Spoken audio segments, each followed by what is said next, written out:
এই তো আমাদের জিলাপি বানানো শেষ। দেখেন কতগুলো জিলাপি হয়েছে। আমাদের হলো আজকে জিলাপি বানানো হবে।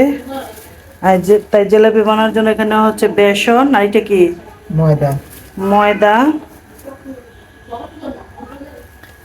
বেসন বেশি না ময়দা বেশি? সবাই ময়দাই বেশি দেয়, বেসন একটু বেশি দিলে আপনার সুস্বাদু হয় বেশি। তারপরে এইখান থেকে কি দিলা?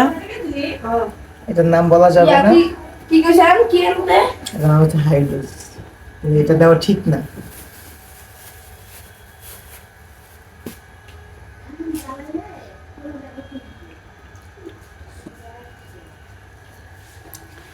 এখানে আমাদের ঘরে খাওয়ার জন্য তৈরি করা হবে নাকি? জি। শুধু ঘরে বানানোর জন্য। সাথে সাথে এখন ময়দাটা পচে গেছে, ঠিক আছে, বেসনটা পচে গেছে। পচে গেছে? হ্যাঁ। উঠে আসতেছে না?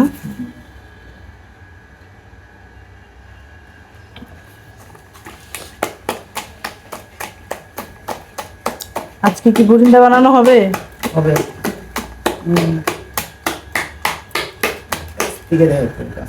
দেখেন কিভাবে এটাকে খামির দিতেছে।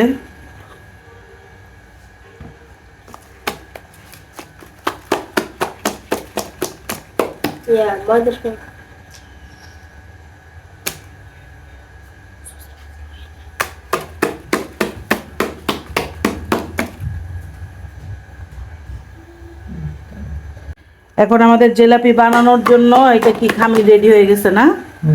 এখন আমরা এটা দিয়ে জিলাপি বানাবো। যে আমাদের জিলাপির জন্য যে গুঁড়ো দুধ দেওয়া হলো, শিরার মধ্যে চিনি দিয়ে পানি দিয়ে শিরা রেডি করা হচ্ছে। তার মধ্যে দেওয়া হয়েছে গরম মশলা, এলাচ, দারচিনি, এগুলা দিয়ে ভালো করে আগে শিরা রেডি করতে হবে। শিরা রেডি করার পর আমরা এখানে জিলাপিটা বানাবো। তো শিরা রেডি হোক, তারপর আমরা আসতেছি জিলাপি নিয়ে জিলাপি তৈরি করতে। এই যে জিলাপির জন্য আমরা হলাম সসের বোতলে ওই খামিরগুলা ভরে নিয়েছি। এখন সুন্দরভাবে তেলের মধ্যে ছেড়ে দিতেছি জিলাপির জন্য। জিলেবি, এখন আমরা জিলেবি রেডি করে ফেলতেছি। তারপর এখানে আছে শিরা। তারপর জিলাপিগুলো ভাজা হলে আমরা এই শিলায় উঠিয়ে রাখবো। দেখেছেন কত সুন্দরভাবে পারফেক্ট হয়ে জিলাপিগুলো পড়তেছে। এগুলো আমরা বাসায় খাবো, বাসায় খাওয়ার জন্য আমরা রেডি করছি।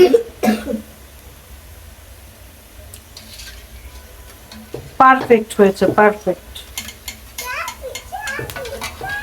মনে হয় মচমচে, অনেক মচমচে হবে।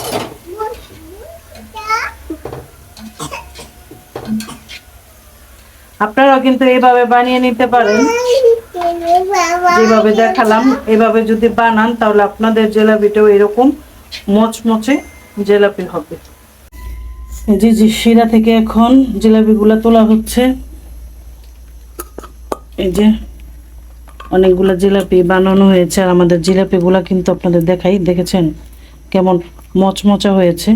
এই যে দেখেছেন এই যে কত মচমচে হয়েছে। এটা কিন্তু গরম অবস্থায়, ঠান্ডা হলে এটা আরো বেশি পারফেক্ট মুড়মুড়ে হবে। এই যে জিলাপি ভাজা হয়ে গেছে, এখন তুলে এখানে শিরায় দেওয়া হচ্ছে। শিরা এটা ভিজলে একদম কিন্তু মচমচে পারফেক্ট, অনেক সুন্দর।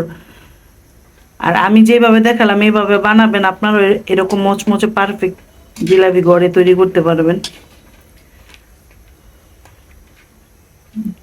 বাজারের জিনিসপত্র তো সব সময় বোঝেনি কেমন হয়। এই যে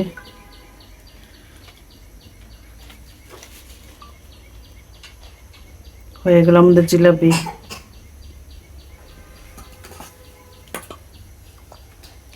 এখন আপনাদের আমি দেখাবো যে আমাদের একটা সসের বোতল দিয়ে কতগুলা জিলাপি হয়, কতগুলা জিলাপি হয় সেগুলাই দেখাবো একটা সসের বোতল দিয়ে। এই তো আমাদের জিলাপি বানানো শেষ। দেখেন কতগুলো জিলাপি হয়েছে, 25টা জিলাপি হয়েছে, আর অনেক মচমচে হয়েছে। আপনারা এইভাবে বানিয়ে খাবেন, স্বাস্থ্যসম্মত খাবার। সবাই ভালো থাকবেন, আল্লাহ হাফিজ।